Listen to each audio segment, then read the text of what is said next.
আজকে তোমাদের সঙ্গে শেয়ার করব মিক্সড ডালের রেসিপি।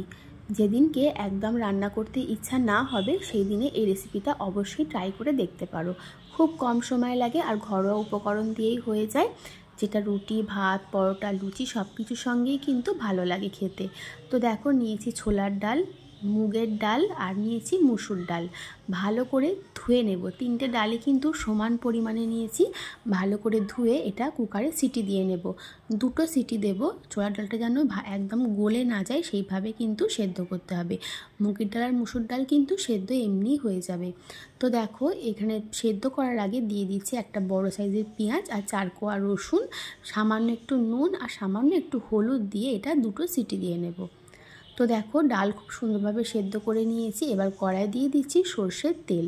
তেলটা ভালো গরম হয়ে গেলে দিয়ে দিলাম দুটো বড় সাইজের পেঁয়াজ, বড় বড় করে কেটে রেখেছি।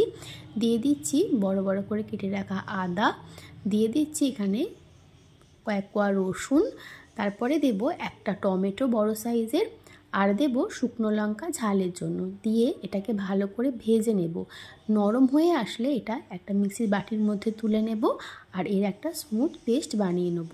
অবশ্যই কিন্তু এটা ঠান্ডা করে তারপরেই বাটতে হবে। গরম অবস্থায় বাটতে গেলে কিন্তু গায়ে ছিটকে আসতে পারে, তো সেই জন্য অবশ্যই এটা ঠান্ডা করে নিতে হবে। তো দেখো, তুলে নিচ্ছি মিক্সির বাটির মধ্যে, আর ঠান্ডা হওয়ার পর এটা একটা স্মুথ পেস্ট বানিয়ে নেব। তো দেখো, ঠান্ডা হয়ে গেছে। এবার বাটার আগে দিয়ে দিচ্ছি কয়েকটা কাজু বাদাম, দিয়ে একটা স্মুথ পেস্ট বানিয়ে নেব। তো দেখো, পেস্ট আমার একদম রেডি। কড়ায় আরও একটু সর্ষের তেল দিয়ে দিয়েছি।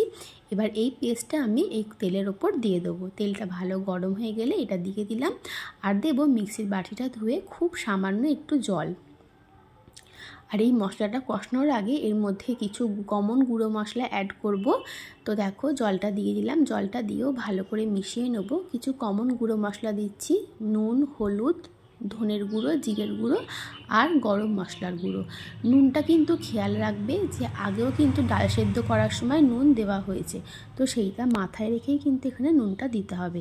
তো দেখো, এবার ভালো করে মশলাটা কষিয়ে নেব। আর এখন দিয়ে দিচ্ছি কাশ্মীরি রেড চিলি পাউডার, সুন্দর একটা কালারের জন্য। তো দেখো, খুব ভালো করে ঢাকা দিয়ে গ্যাসের ফ্লেম লো টু মিডিয়ামে করে মশলাটাকে একটু সময় নিয়ে ভালো করে কষিয়ে নেব। মশলাটা কষানো ভালো হলে কিন্তু ডাল ভর্তাটা খেতেও খুব ভালো লাগবে। তো দেখো, একদম শুকনো শুকনো করে মশলাটা আমি কষিয়ে নিয়েছি। দেখতেই পাচ্ছ কালারও চেঞ্জ হয়ে গেছে আর মশলার থেকে কিন্তু তেলও ছেড়ে দিয়েছে। এই সময় আমি দিয়ে দেবো এই যে ডালটা সেদ্ধ করে রেখেছিলাম। এই দেখো, ছোলার ডালগুলো কিন্তু আমার গলে যায়নি। মুগের ডাল আর মুসুর ডাল তো গলে যাবে, আগেই বলেছি। আর রসুনও কিন্তু গোটা গোটা রয়েছে, তবে এটা যখন কড়ার মধ্যে দেবো রসুনগুলো কিন্তু গোটা থাকবে না। আর রসুন যেহেতু নরম, এটা এমনি নরম গলে যাবে। তো দেখো, মশলা আমার খুব সুন্দরভাবে কষানো হয়ে গেছে। এইবারে আমি যে সেদ্ধ করে রেখেছি ডালগুলো, সেই ডালটা আমি এর মধ্যে দিয়ে দেব। ডালটা দিয়ে ভালো করে মশলার সঙ্গে মিশিয়ে নিচ্ছি। গ্যাসের ফ্লেম কিন্তু একদম লোতে করা আছে, হাইতে করলে কিন্তু পুড়ে যাবে। সেই জন্য লোতে করেই কিন্তু রান্নাটা করতে হবে এরপর। তো দেখো, ভালো করে মিশিয়ে নিয়ে আর বাটিটা ধুয়ে খুব সামান্য জল দিলাম। খুব বেশি কিন্তু জল এতে দেওয়া যাবে না। একদম পাতলা পাতলা হলে ভালো লাগবে না, একটু গাঢ় গাঢ় হলে, মানে মাখা মাখা হলেই খেতে ভালো লাগবে। তো দেখো, জলটা দিয়ে ভালো করে জলটা মিশিয়ে নিচ্ছি। এইবারে গ্যাসের ফ্লেমটা একদম লোতে করে রেখে দিয়েছি। এবার এই দিকে চলো করে নিচ্ছি তড়কা। এই তড়কাটা দেওয়ার জন্য কিন্তু এই রান্নাটার স্বাদ আরও দ্বিগুণ হয়ে যাবে। 1 চামচ ঘি দিয়ে দিলাম কয়েক কোয়া রসুন আর ছোটো ছোটো করে টুকরো করে কেটে রাখা আদা। হালকা করে একটু ভেজে নেব। নরম একটা সুন্দর গন্ধ যখন বেরোবে এটার থেকে, তখন গ্যাসের ফ্লেমটা বন্ধ করে দিয়ে দিচ্ছি এর মধ্যে কাসুরি মেথি। কাসুরি মেথিটা যেন পুড়ে না যায় সেটা অবশ্যই খেয়াল রাখবে। কাসুরি মেথি পুড়ে গেলে কিন্তু তরকারিটা পুরোটাই তেতো হয়ে যাবে। সেই জন্য কাসুরি মেথিটা দেওয়ার সময় অবশ্যই কিন্তু গ্যাসের ফ্লেমটা বন্ধ করে দিতে হবে। তারপরে দিলাম কাশ্মীরি রেড চিলি পাউডার, দিয়ে ভালো করে মিশিয়ে নিলাম। এইবারে এই তরকাটা আমি এই ডাল ভর্তার মধ্যে দিয়ে দেব।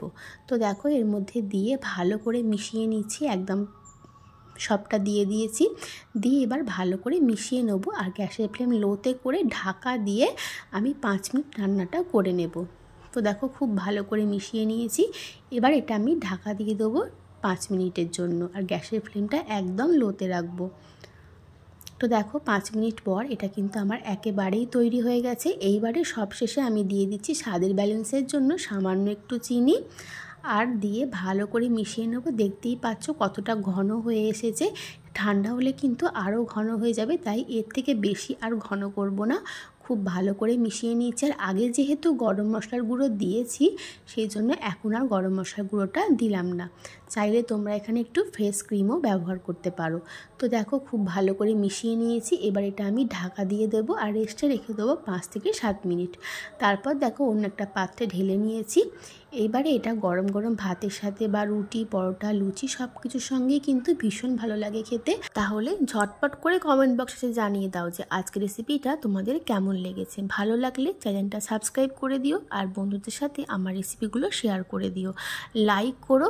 সবাই খুব ভালো থেকো, সুস্থ থেকো। অসংখ্য ধন্যবাদ তোমাদেরকে আমার এই পুরো ভিডিওটা দেখার জন্য আর আমাকে সুন্দর সুন্দর কমেন্ট করার জন্যও কিন্তু তোমাদেরকে জানাই অসংখ্য ধন্যবাদ। সবাই খুব ভালো থেকো, সুস্থ থেকো।